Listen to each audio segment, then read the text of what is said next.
함께 하나님 말씀 보겠습니다. 오늘 우리가 나눌 하나님 말씀은 신약 성경 디도서 2장입니다. 11절부터 15절. 디도서 2장 11절부터 15절까지 말씀. 우리 한 절씩 교독하시고요. 마지막 15절은 한 목소리로 읽도록 하겠습니다.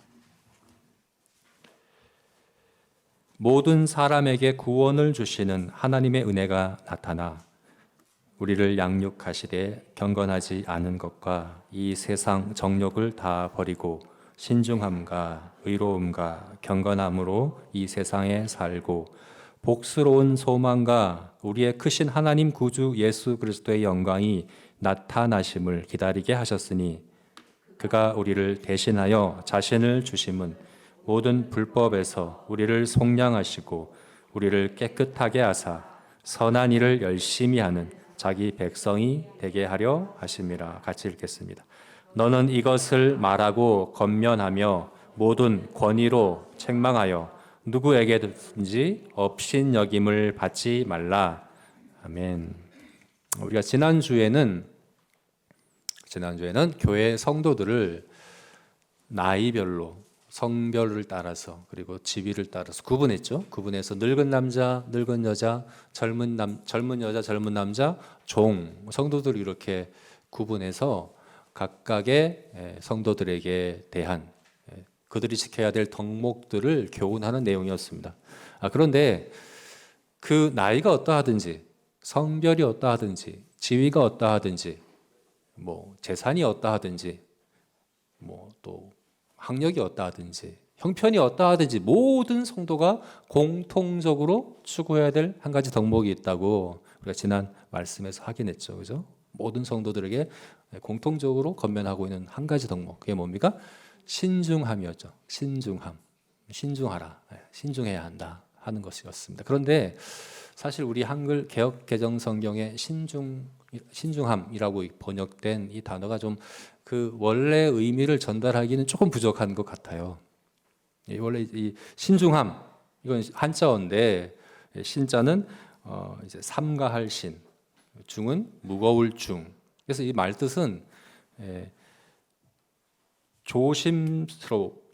조심스러워한다는 거죠. 가볍지 않고 조심스럽게 하는 것을 이야기하는데 가볍지 않고 조심스럽게 좀 그런 의미도 있어요. 그런데 이 원래 그 원문의 의미, 소프론이라고 하는 이 헬라어 원문의 의미를 다 전달하기는 부족한 것 같아요. 영어 성경이 오히려 좀 이렇게 더 나은 것 같은데 영어 성경에는 이걸 어떻게 번역했습니까?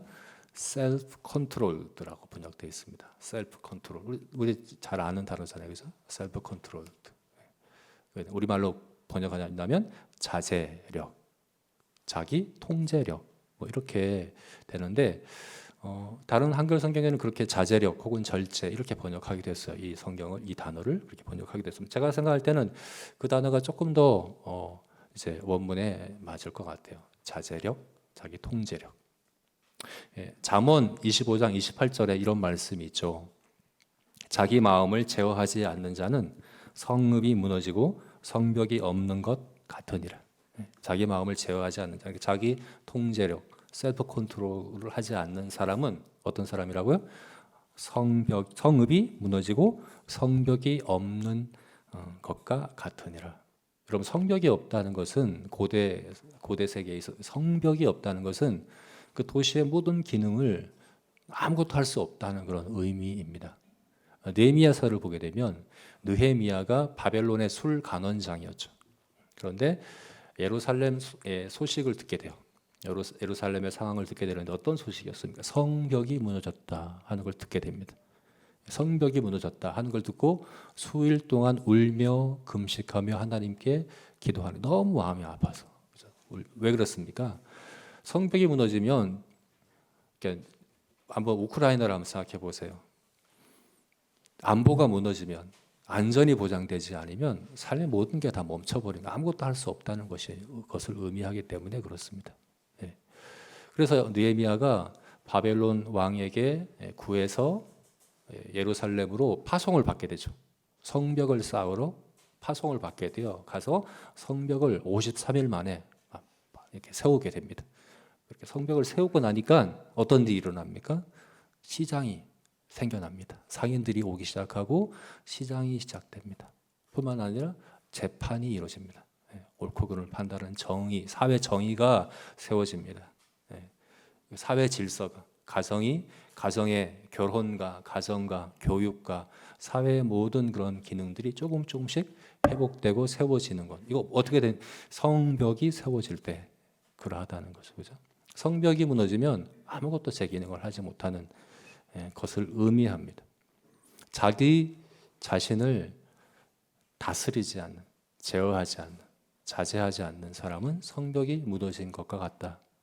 여러분, 그래서 여기서 신중함, 자제력, 자기 통제력이 없는 사람은 사실은 다른 것들 할 게 아니라 이거 해야 되는 거죠. 성벽 쌓는 것부터 해야 됩니다. 아무 소용이 없어요, 다른 것들은. 성벽이 무너지면 모든 인간관계가 무너집니다. 제대로 관계를 할 수 없습니다. 시간을 사용하고 돈을 사용하고 제대로 사용할 수가 없습니다. 다 바른 건강도 제대로 관리할 수 없고 삶의 곳곳이 무너져서 무엇이 옳고 그르고 뭐가 급하고 뭐가 중요한지의 판단과 결정과 행하는 것들에 있어서도 제대로 할 수 없는 그런 이제 상황에 빠지게 되는 것이 성벽이 무너진 삶의 모습이라면 다른 거 할 게 아니라 성벽을 빨리 쌓아야 됩니다. 그죠? 근데 성벽이 뭐라고요? 자기 통제력이라고요. 그래서 모든 성도에게 요구하는 그 나이가 어떠하든 성별이 어떠하든 지위가 어떠하든 모든 성도는 신중해야 한다. 셀프 컨트롤이 돼야 된다 하는 거죠. 근데 여러분, 근데 사실 영어의 이 셀프 컨트롤드라고 하는 이 말도 사실은 이 소프론이라고 하는 이 헬라어 원문이 성경에서 말씀하고 있는 이 단어를 다 완전하게 담아내지는 못합니다. 이것도 좀 문제가 있는 번역이에요. 그러니까 이거를 그대로 우리가 받아들이기는 좀 이제 정확치 않은 번역입니다. 왜 그렇습니까? 내가 나를 이렇게 통제하는 셀프 컨트롤은 그거잖아요. 내가 나를 통제하는 게 셀프 컨트롤이잖아요. 그래서 성경이 이야기하고 있는 이 소프로는 내가 나를 통제하는 게 아닙니다. 내가 통제하는 것이 아닙니다. 나를 통제하는 겁니다. 셀프가 통제하는 게 아닙니다. 셀프가 컨트롤하는 게 아닙니다. 셀프를 컨트롤하는 것입니다. 성경 의미는 그래요. 근데 우리가 셀프 컨트롤 그러면 내가 나 자신을 통제하는 것이구나. 내가 나 자신을 다스리는 거구나. 이게 자제력이거든요. 여러분, 성경이 이야기하고 있는 이 덕목은 내가 나를 다스리는 걸 이야기하는 게 아닙니다. 그것은 불가능하죠. 그렇게 할 수도 없는 겁니다. 성경에서 지금 이야기하고 있는 나를 컨트롤하는 내가 주체가 되는 것이 아니라 나를 컨트롤하는 주체가 따로 있다라고 얘기하죠. 바로 오늘 우리가 읽은 말씀은 바로 그 주체가 누군가를 이야기해 주는 겁니다. 그럼 누가 나를 통제할까요? 성경이 이야기하고 있는 그 성벽이 쌓여진 그 사람, 성벽이 쌓여지면 삶의 모든 것들이 온전하게 되는데 그런 온전한 성도의 모습은 누가 나를 통제할 때 가능할까요? 오늘 본문이 이야기해 주고 있습니다. 같이 11절, 12절을 한번 같이 읽어볼까요? 11절, 12절 한 목소리로 함께 읽겠습니다. 시작.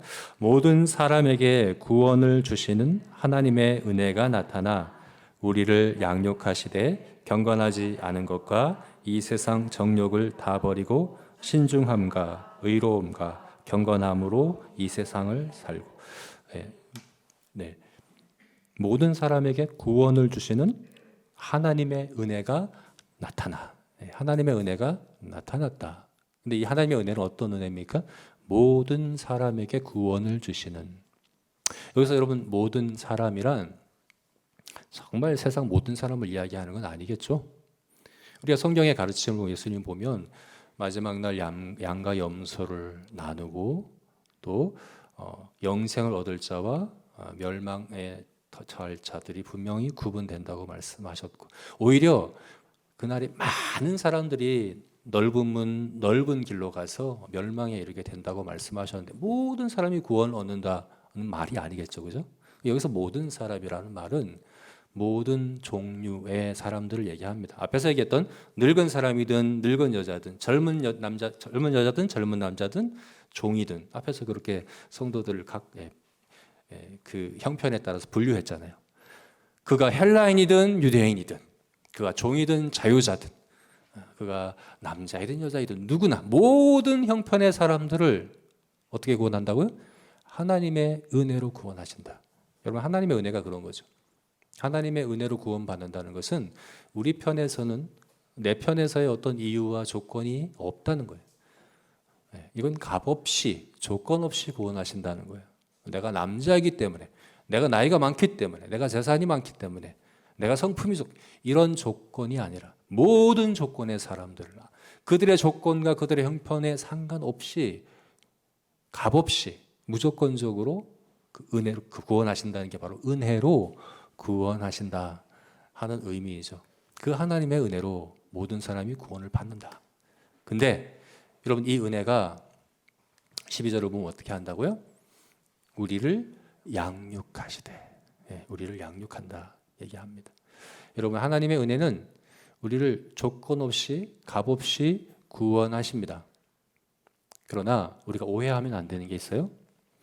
그러면 있는 모습 그대로 오라. 있는 모습 그대로 너의 조건과 너의 상황과 너의 형편이 어떠하든지, 과거가 어떠하든 현재가 어떠하든지 있는 모습 그대로 나오라. 이게 조건 없는 은혜로 구원하시는 건데, 그게 그럼 나는 변할 필요도 없구나, 나는 있는 모습 그대로 계속 그냥 있어도 되는 거구나 라고 오해하시면 안 된다는 거죠. 왜 그렇습니까? 그 은혜가 양육하는 은혜이기 때문에 그렇습니다. 우리를 값없이 구원하는 그 은혜는 우리를 양육하기도 합니다. 양육하는 은혜입니다. 여기서 양육한다라는 이 단어가 굉장히 중요한 단어입니다. 양육한다, 이게 무슨 의미일까요? 이게 헬라어로 보게 되면 파이디오라는 단어예요. 파이디오라는 단어, 우리 파이디온 선교회 많이 들어보셨어요? 우리나라의 어린이 선교 기관이죠. 파이디온 선교회. 파이디오는 어린이라는 뜻입니다. 파이디오는 어린이를 양육한다라는 뜻이에요. 하나님의 은혜가 우리를 양육한다는 건 어린이를 기르듯이, 어린이들을 양육하듯이 우리를 양육한다. 하나님의 은혜가 우리를 양육한다 하는 거예요. 그럼 양육하는 게 구체적으로 무슨 의미일까요? 우리가 이걸 보면 새번역 성경은 이것을 교육한다라고 이제 번역을 했어요. 하나님의 은혜가 우리를 교육한다. 우리말 성경은 이것을 교훈한다라고 번역했어요. 하나님의 은혜가 우리를 교훈한다. 맞습니다. 이 양육한다라는 의미에는 교훈하고 교육한다는 말이 있어요. 가르친다, 그런 말이 있어요. 그런데 아이들을 양육하는 게 가르침만으로 됩니까? 잘 가르치면, 좋은 정보를, 좋은 지식을 가르쳐주기만 하면 아이들이 바르게 자라갑니까? 바르게 양육됩니까? 그렇지가 않죠. 그래서 이 단어는, 파이디오라는 단어는 성경에 더 많은 경우에 어떻게 번역되었냐면 징계한다, 훈련한다, 이렇게 번역되었어요. 정말 그렇거든요. 아이들을 양육하는 것은 징계하고 훈련하는 것. 히브리서 12장에 이렇게 말씀하잖아요. 징계가 없으면 뭐가 같다고요? 사생자와 같다. 징계가 없으면 사생자와 같다. 다시 말해서 부모가 양육하는 아이라면 반드시 징계가 있다. 양육에는 반드시 징계가 따른다. 훈련이 따른다. 그 얘기를 하는 거죠. 그래서 하나님의 은혜가 우리를 양육한다. 여러분, 이것은 다스림의 문제입니다. 통제의 문제입니다. 나를 누가 다스린다고요? 하나님의 은혜가 다스린다고요. 하나님의 은혜가 우리를 컨트롤한다고요. 컨트롤하는, 이게 양육한다 하는 것의 의미입니다. 하나님의 은혜가 우리를 컨트롤하기 시작합니다. 우리를 제어하기 시작합니다. 가르치기도 하고 교훈하기도 하고 때로는 징계하기도 하고, 그 하나님의 은혜가 그렇게 하게 된다는 거죠. 그럴 때 우리가 신중한 사람이 되는 거죠. 여기 우리 또 11절 말씀이 우리 한글 성경에는 생략되어 있어요. 원문에는 왜냐하면이라는 단어가 원래 접속사가 시작됩니다. 왜냐하면, 이 무슨 말입니까? 우리가 지난주에 나눴던 늙은 남자, 늙은 여자, 젊은 여자, 젊은 남자, 종이라고 하는 그 많은 그 다양한 성도들의 추구해야 될 덕목으로 각각의 덕목들을 이야기하고 공통적인 덕목으로 신중함을 이야기했는데 성도들이 이런 덕목을 갖추는 것이 가능하다. 왜냐하면 이유가 뭡니까? 하나님의 은혜가 양육하기 때문이다. 하나님의 은혜가 우리를 양육하기 때문에 우리는 신중한 사람이 될 수 있고 되어야만 한다. 그 근거를 지금 오늘 본문 말씀에서 이야기를 하는 겁니다. 여러분, 하나님의 은혜가 우리를 다스립니다. 그래서 로마서 5장 말씀에는 뭐라고 얘기합니까? 하나님의 은혜가 왕노릇한다. 성도는 어떤 사람들입니까? 하나님의 은혜가 왕노릇하는 사람들이다. 이렇게 얘기하는 거죠. 전에는 죄가 왕노릇하다가 이제 하나님의 은혜가 왕노릇하여 우리를 영생에 이르도록 한다. 로마서 5장 21절에 이렇게 말씀하고 있죠. 여러분, 왕노릇한다는 것, 정말 하나님의 은혜가 왕노릇한다는 것은 이거 아예 영역이 바뀌었다는 의미예요. 하나님의 은혜가 다스리는 영역 안으로 들어갔다. 우리는 하나님의 은혜가 다스리는 영역 안으로 들어간 자들이다. 그래서 여기서 일어난 일은 모두가 다 하나님의 은혜가 다스립니다. 성도가 경험하는 모든 삶의 경험들은 하나님의 은혜 안에서 되어집니다.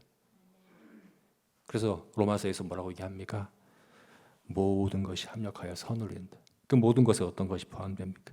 환난이나 곤고나 박해나 기근이나 적신이나 위험이나 칼이나 사망이나 생명이나 천사들이나 권세들이나 현재일이나 장래일이나 능력이나 높음이나 기쁨이나 어떤 피조물이라도 피조 세계에 일어나는 어떤 일도 하나님의 은혜가 이루고자 하는 선을 방해할 수 없다. 왜요?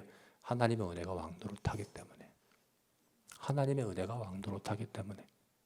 하나님의 은혜가 모든 상황과 모든 여건과 우리 모든 일들을 다스리고 통제하고 계시기 때문에. 그런데요, 우리의 상황과 우리 환경들을 다스릴 뿐만 아니라 정말 중요한 우리의 자아, 우리 중심을 다스린다는 거죠. 우리 셀프, 우리 마음, 우리를 다스리는 것이 바로 성령께서 하나님의 은혜가 다스린다. 이렇게 말씀하고 있는 것입니다. 그래서 어떻게 될까요?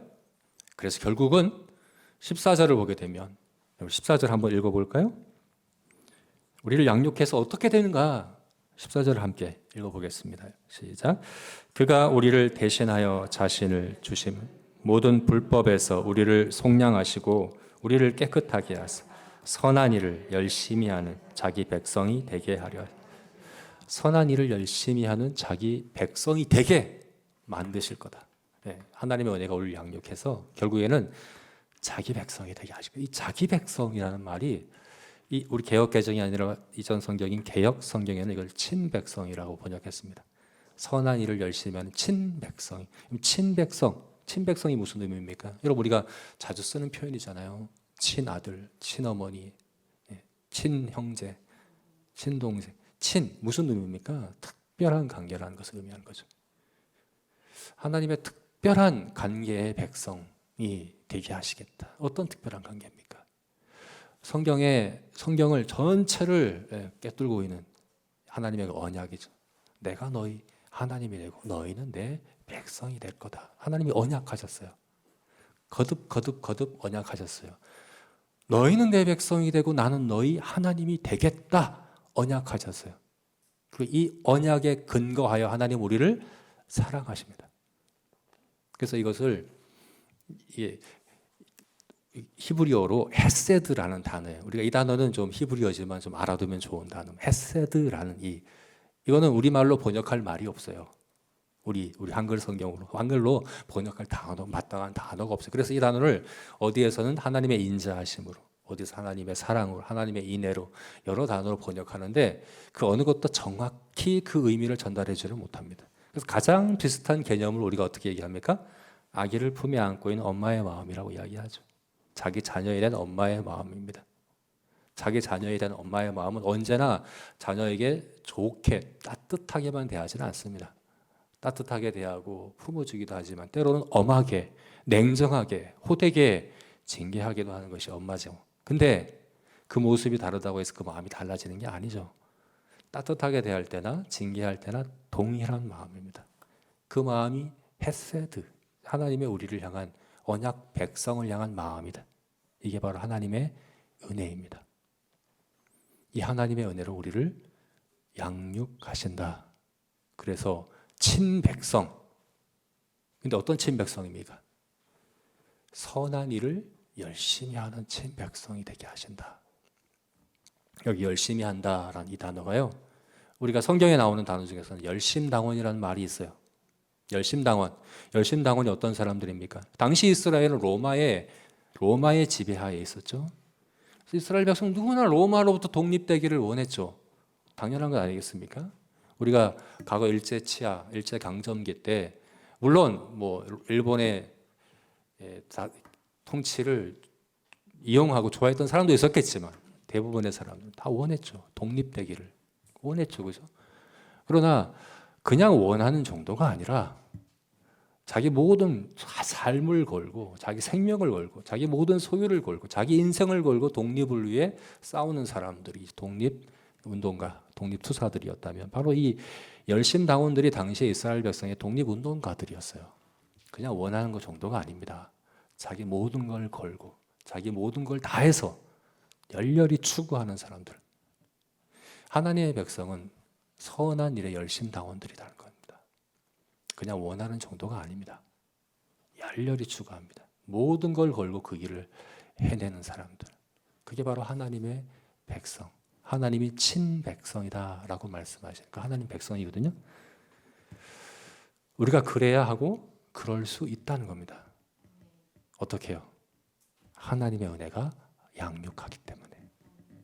우리를 값없이 조건 없이 구원하신 그 하나님의 은혜는 그냥 우리를 있는 그대로, 그래 값없이 조건 없이 그냥 있는 모습 그대로 변하지 않고 그대로 내가 다 용납해 줄게, 다 이해해 줄게, 그대로 있어도 돼, 넌 변하지, 이렇게 하시는 것이 아니라 그때부터 본격적으로 우리를 하나님의 친백성이 되도록 징계하시고 훈계하시고 교육하시고 가르치시는, 그게 바로 하나님의 은혜다라고 얘기하는 거죠. 하나님의 은혜, 그럼 그 하나님의 은혜는 그 일을 어떻게 하시는가? 우리를 어떻게 양육하시는 그 방법이 뭔가? 지금 오늘 다루지는 않겠지만 성경에서 이야기하는 은혜의 수단, 성령께서 은혜의 수단으로 사용하시는 것을 세 가지로 이야기하죠. 말씀과 기도와 성례. 말씀과 기도와 성례, 이 세 가지를 하나님의 은혜의 수단으로 성경이 우리에게 가르쳐주고 있습니다. 이뿐만이 아니죠. 이것만 있는 건 아니에요. 또 있어요. 우리가 인간관계, 서로의 관계 가운데 또 우리 인생에서 경험하는 여러 가지 문제들과 상황들을 통해서도 성령께서는 우리를 양육하십니다. 그래서 모든 것이 합력하여 선을 이룬다는 것은 사실은 모든 것을 통하여 성령께서 우리를 양육하고 계시다 하는 겁니다. 그런데 오늘 우리가 이제 다루려고 하는 것은, 그러면 구체적으로 그 양육하는 내용이 뭔가에 대해서 오늘 본문이 이야기해 주고 있습니다. 하나님의 은혜가, 모든 사람을 구원하신 하나님의 은혜가 나타나 우리를 양육하시되, 어떻게 양육한다고 얘기합니까? 세 가지로 양육한다고 우리 얘기해 주고 있습니다. 12, 13절을 보게 되면, 12, 13절 다시 한번 읽으실 때 우리 동사에 좀 집중해서 읽어보세요. 우리를 양육하시되 우리에게 세 가지를 하게 하시는 겁니다. 같이 한번 12절, 13절 읽어보겠습니다. 시작. 우리를 양육하시되 경건하지 않은 것과 이 세상 정욕을 다 버리고 신중함과 의로움과 경건함으로 이 세상에 살고 복스러운 소망과 우리의 크신 하나님 구주 예수 그리스도의 영광이 나타나심을 기다리게 하셨는데, 세 가지 뭡니까? 버리게 하시고 살게 하시고 기다리게 하신다. 첫 번째로 뭘 버리게 하십니까? 우리를 양육하시되 뭘 버리게 하십니까? 경건하지 않은 것과 이 세상 정욕을 다 버리게 하신다. 성령이 우리를 양육하시되 첫 번째는 버리게 하십니다. 경건하지 않은 것과 이 세상 정욕을 버리게 하십니다. 두 번째는 살게 하십니다. 어떻게 살게 하십니까? 신중함과 의로움과 경건함으로 이 세상에 살고, 우리를 이렇게 살도록 양육하십니다. 또한 기다리게 하십니다. 뭘 기다리게 하십니까?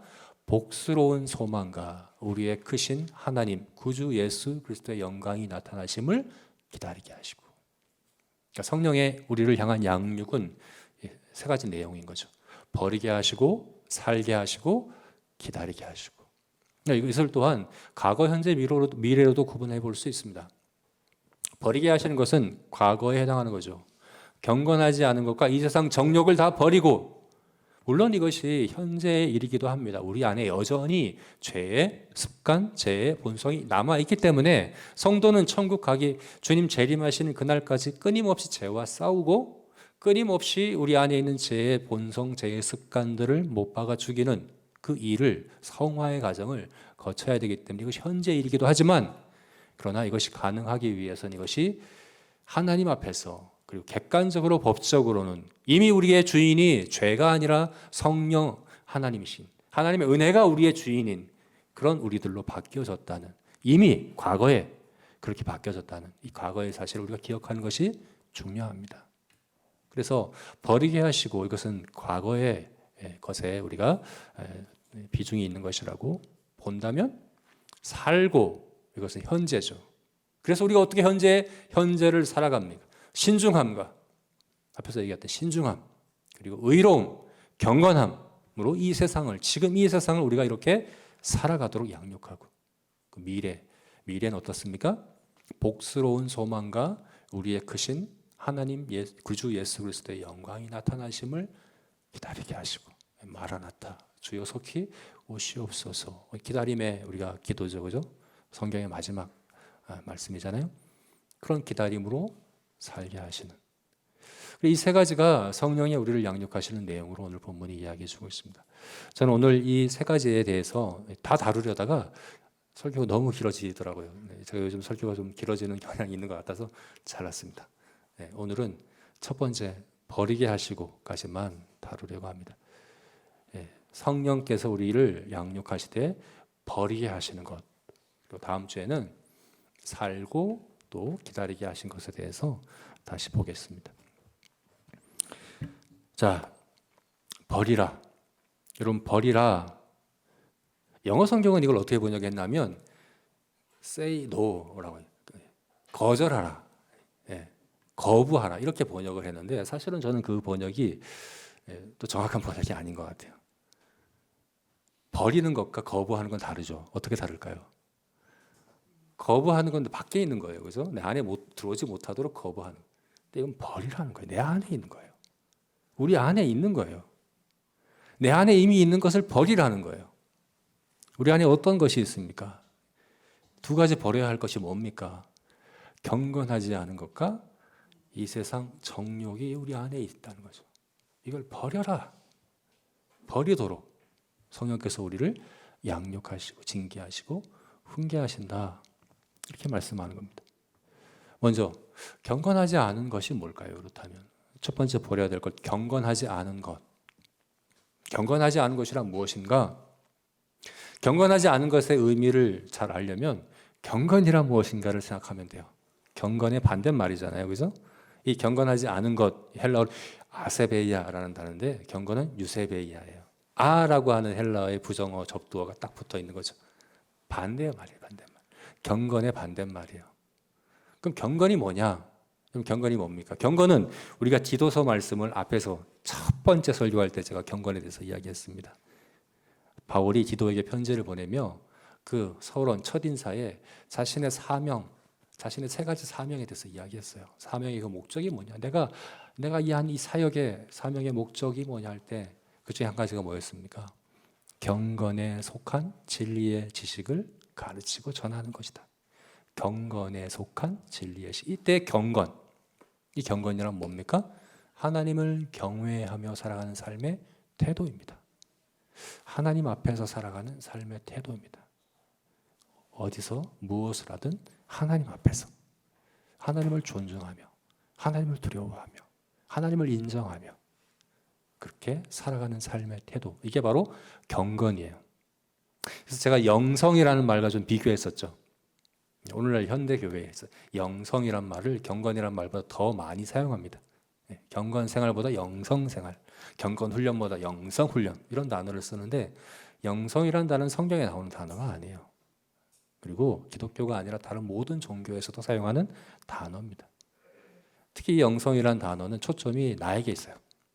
내가 어떤 특별한 경험을 하는가, 내가 어떤 걸 느끼는가, 내가 뭘 누리는가에 초점이 있는 것이 영성이란 단어의 문제점이에요.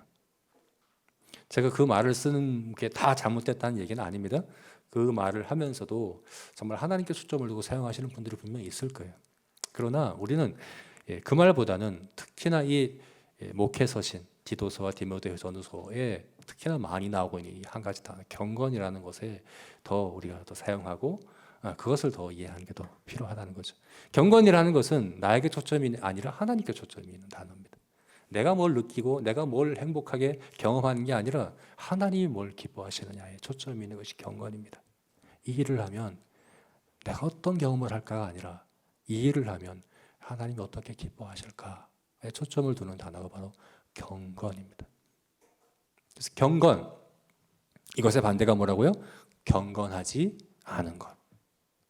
경건하지 않은 것, 이것이 로마서 1장 말씀에 그대로 잘 표현되어 있습니다. 로마서 1장 18절부터 21절까지 말씀, 우리 같이 한번 읽어보겠습니다. 로마서 1장 18절에서 21절. 경건하지 않은 것이 뭔가 잘 표현되어 있어요. 같이 한번 한 목소리로 읽겠습니다. 시작. 하나님의 진노가 불의로 진리를 막는 사람들의 모든 경건하지 않음과 불의에 대하여 하늘로부터 나타나나니 이는 하나님을 알만한 것이 그들 속에 보임이라. 하나님께서 이를 그들에게 보이셨느니라. 창세로부터 그의 보이지 아니하는 것들 곧 그의 영원하신 능력과 신성이 그가 만드신 만물에 분명히 보여 알려졌나니 그러므로 그들이 핑계하지 못할지니라. 하나님을 알되 하나님을 영화롭게도 아니하며 감사하지도 아니하고 오히려 그 생각이 허망하여지며 미련한 마음이 어두워졌나니. 여러분 18절을 보게 되면 하나님의 진노가 나타난다. 이게 현재형이거든요.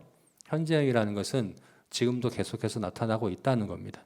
우리 눈에 보이지 않을 수 있습니다. 그러나 분명히 하나님의 진노는 지금도 내려지고 있습니다. 그래서 우리 인간의 모든 인간, 누구든지 가장 먼저 해결해야 될 문제는 뭡니까? 이 하나님의 진노의 문제를 해결하는 것이 가장 큰 문제죠.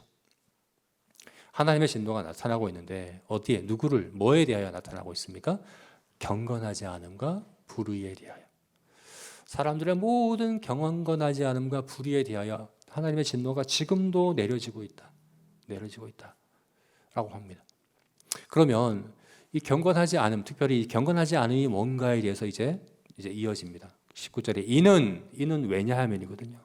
그 경건하지 않음이 뭔데, 뭐가 경건하지 않은 건데 쫙 나오는 거죠. 어떻게 됩니까? 하나님을 알만한 것을 그들 속에 보임이라. 하나님이 이를 그들에게 보이셨느니라. 20절에 창세로부터 그의 보이지 아니하는 것들 곧 그의 영원하신 능력과 신성이 그가 만드신 만물에 분명히 보여 알려졌나니 그러므로 그들이 핑계하지 못할지니라. 뭡니까? 우리 본성 안에 그리고 모든 피조 세계 안에 하나님의 능력과 신성을 보여 알게 하셨다. 나타내셨다.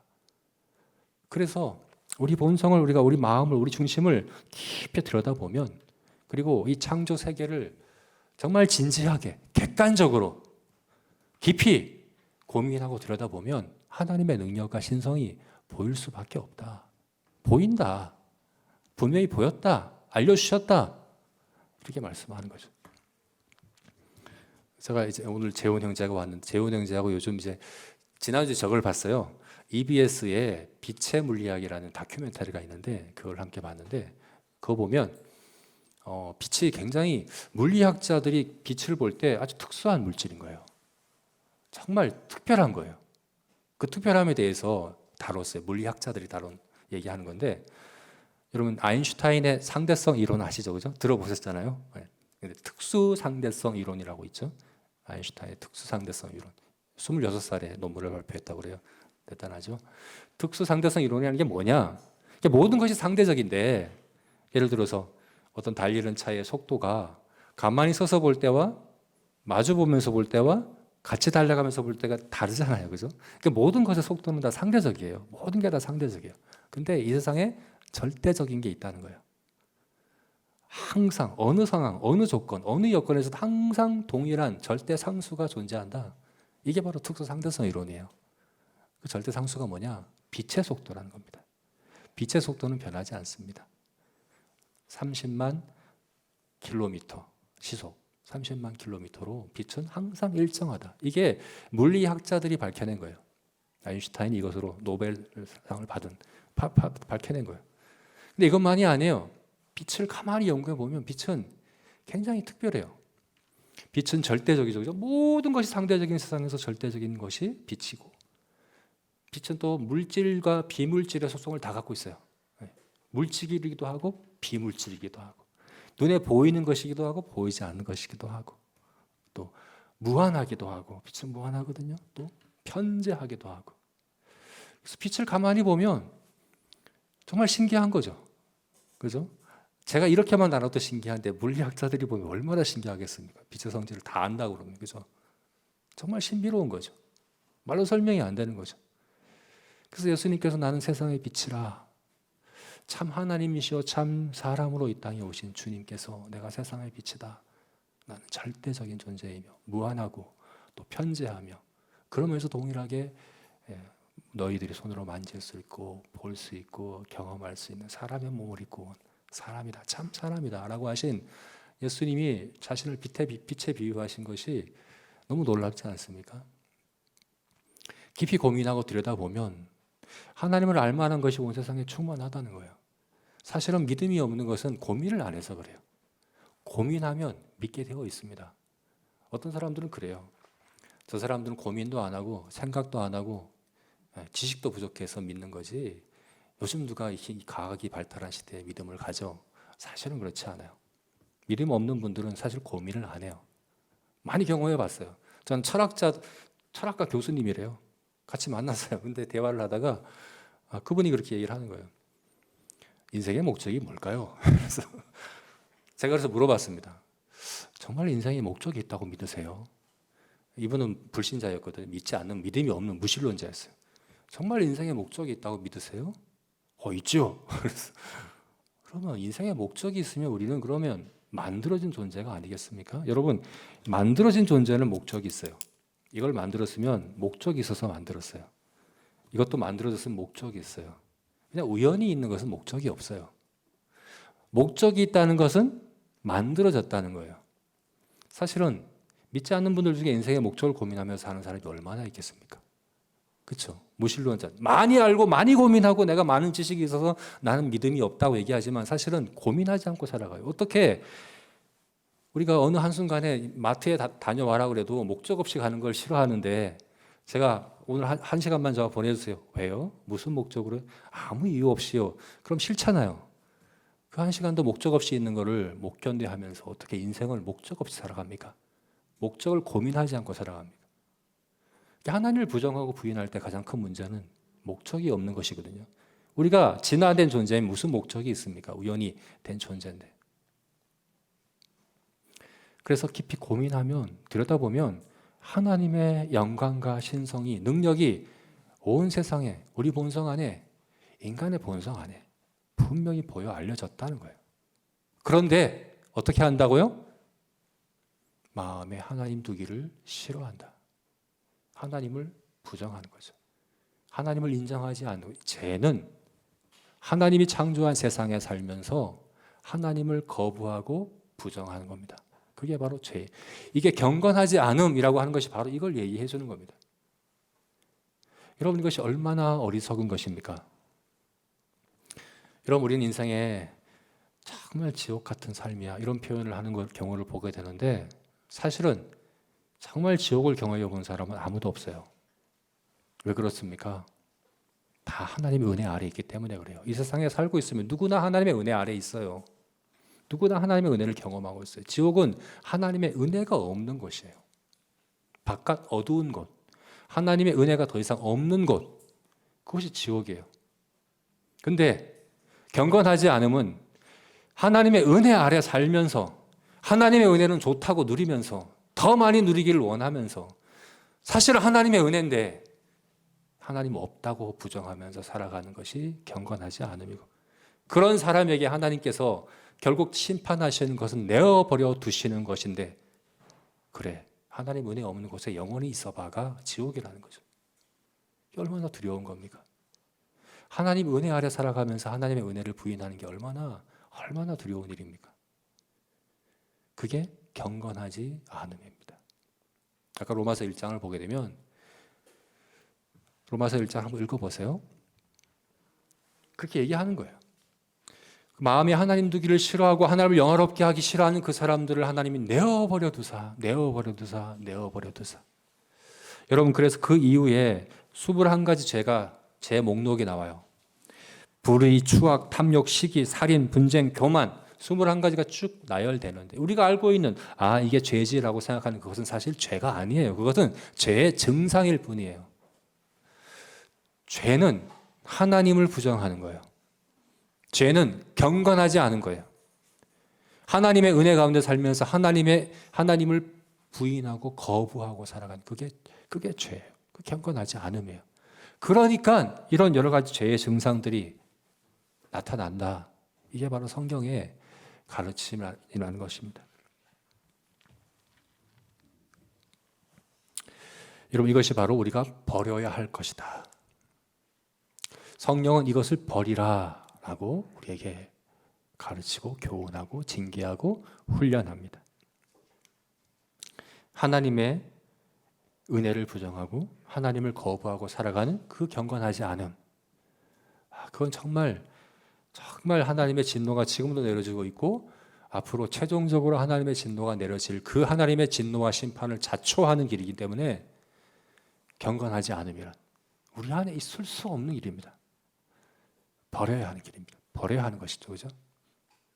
그런데 여러분, 이 경건하지 않음은 두 번째 버려야 할 것과 아주 깊은 관련이 있습니다. 두 번째 버려야 할 것이 뭐라고 아까 말씀했습니까? 뭘 버리라고 했죠? 경건하지 않음과 이 세상 정욕을 버려라. 이 세상 정욕을 버려라 라고 이야기합니다. 왜 이렇게 얘기할까요? 특별히 우리 성도들에게 있어서, 우리 성도들은요 대놓고 하나님을 거부하지 않아요. 그죠? 대놓고 의도적으로 의식적으로 하나님을 거부하고 부정하고 하나님을 이렇게 외면한다. 그건 성도가 아니죠. 그죠? 성도라면 적어도 의지적으로 의도적으로 이렇게 하진 않아요. 어떻게 합니까? 나도 모르게 하는 거죠. 나도 모르게, 그리고 알면서도 어쩔 수 없이 하게 되죠. 어떻게 이렇게 됩니까? 바로 정욕 때문에 그렇습니다. 정욕. 여러분, 경건하지 않음은 죄가 우리를 다스리는 건데, 죄는 우리를 어떻게 다스립니까? 정욕을 통해 다스립니다. 정욕이라고 하는 것을 통해서 우리를 다스립니다. 우리 안에 뭔가 욕망을 일으키는 거죠. 죄의 소욕이라고 표현되어 있죠. 그죠? 죄의 소욕, 죄의 정욕을 불러일으켜서 우리를 다스리죠. 지배하죠. 이게 바로 우리가 이제 경건하지 않음의 모습이라고 한다면, 이제 경건은 어떻게 됩니까? 경건은 우리의 욕망이, 우리의 간절한 소망이, 욕심이 성령께 드려지는 거죠. 의의 병기로 드려지는 것이죠. 그래서 정욕의 문제가 여기서 말씀하고 있는 것입니다. 특별히 우리가 그러합니다. 여러분, 나는 성도이고 나는 하나님을 인정하고 하나님을 믿고 섬기고 하나님을 따르고 그렇게 산다고 고백하고 인정하고 예배도 같이 드리고 하면서 실제로는 뭔가를 결정할 때 내가 원하는 대로, 내가 바라는 대로, 내가 좋아하는 대로, 내 감정대로, 내 생각대로, 말로는 어떻게 할지 몰라요. 하나님을 말로라도 하면 좋아. 하나님의 뜻대로 하는 거야. 하나님이 원해서 하는 거야. 근데 사실은 그렇게 하지도 않고 그냥 내가 원하니까, 내가 좋아하니까 그렇게 하는 경우가 우리에게 얼마나 많습니까? 아무리 우리가 경건의 모양을 갖췄어도 여러분, 경건하지 않은 자도 경건의 모양을 갖출 수 있습니다. 경건의 능력이 없으면 그거는 불경건한 겁니다. 이것은 우리의 욕심을 다루는 겁니다. 단지 우리 외적인 행위만 다뤄서는 되는 게 아니에요. 내가 얼마나 예배, 기도, 성경 지식, 성경 공부, 내 뭐 전도, 내 이런 거 많이 한다고 되는 게 아니에요. 내 안에 정욕이 다뤄져야 되는 거죠. 내 안에 욕심이 다뤄져야 됩니다. 그러나 여러분, 이것은 금욕주의를 얘기하는 게 아닙니다. 금욕주의는 기독교 복음이 아닙니다. 불교나 천주교나 이슬람교나 다 금욕을 얘기하죠. 그죠? 헬라 철학도 금욕을 얘기합니다. 육신은 악하고 더럽고 부정하고 우리 영혼은 거룩하고 신성하기 때문에 우리 육신을 괴롭히면 괴롭힐수록 우리가 거룩해진다라고 하는 잘못된 그런 가르침은 기독교의 가르침이 아닙니다. 오히려 우리 정욕을 죽이는 게 아니라, 금하는 게 아니라 어떻게 해야 된다고요? 하나님께 드려야 한다. 그래서 아까 하나님의 친백성, 자기 백성은 어떤 사람들이라고 했습니까? 선한 일에 열심하는, 선한 일에 열심당원들, 간절히 열렬히 소원한다는 거예요. 정욕이 사라진 게 아니에요. 하나님께 들으신 거예요. 죄의 소욕이 아니라 성령의 소욕으로 바뀌어진 거예요. 이게 바로 하나님의 사람들, 이것이 하나님의 자기 백성들의 모습이라는 겁니다. 여러분, 우리는 우리 안에 있는 죄의 정욕, 그러니까 옛 정욕, 우리 안에 있는 그 정욕, 이 세상 정욕이라는 것은 아까 얘기했던 경거지하지 않은 인간 사회와 철학과 가치관과 세계관이 얘기하는 그 정욕, 이 세대의 그 정욕, 우리 안에 있다고 한다면 그것을 반드시 눌러야 합니다. 제가 눌러야 한다고 얘기했죠, 그죠? 눌러야 합니다. 왜냐하면 이것은 다스림의 문제이기 때문에 그래요. 여러분, 죄는 다스림의 문제예요. 우리는 죄를 이 땅에서는 다 뿌리 뽑을 수 없어요. 잠복해 있어요, 우리 안에. 주님 앞에 갈 때야 다 해결됩니다. 그러면 어떻게 해야 됩니까? 눌러야 됩니다. 성령의 다스림으로, 통제로 눌러야 됩니다. 그게 성령의 양육하심입니다. 어떻게 누릅니까? 성령의 소욕으로 누르는 겁니다. 여러분, 그래서 고린도전서에 나오는 성령의 9가지 열매를 자세히 보세요. 다 자제력, 자기 통제력과 관련된 것들인 걸 알 수 있어요. 성령이 우리를 다스리실 때 성령의 열매가 나타나는데, 신중한 사람들, 자기를 절제하는 사람들, 오래 참는 사람들, 그런 우리 안에 그런 성품들이 개발되고 나타난다는 거죠. 이것이 나타나고 이것이 커질수록 죄의 정욕은 눌려집니다. 눌러지는 힘이 점점 더 커지게 됩니다. 성령께 우리의 정욕을 드리고, 우리의 욕심을 드리고, 우리의 마음을 드리고, 성령께서 우리를 다스리도록, 성령께서 우리를 양육하시도록 내어드릴 때 점점 우리를 성령께서 다스리시는 성벽이 든든하게 세워진 그런 사람들로 우리가 세워질 줄로 믿습니다. 네, 말씀을 맺겠습니다. 네, 성도는 성벽이 든든히 세워진 성과 같은 삶을 살아야 합니다. 신중해야 합니다. 내가 통제되는 사람이어야 합니다. 누가 통제합니까? 성령이 하십니다. 양육하심으로 그렇게 하십니다. 더 이상 죄가 우리에게 주인 행세하지 못하도록, 또 내가 주인 행세하지 않도록 우리의 남은 죄와 습관과 본성을 다 십자가에 못 박고 버리는 저와 여러분 됩시다.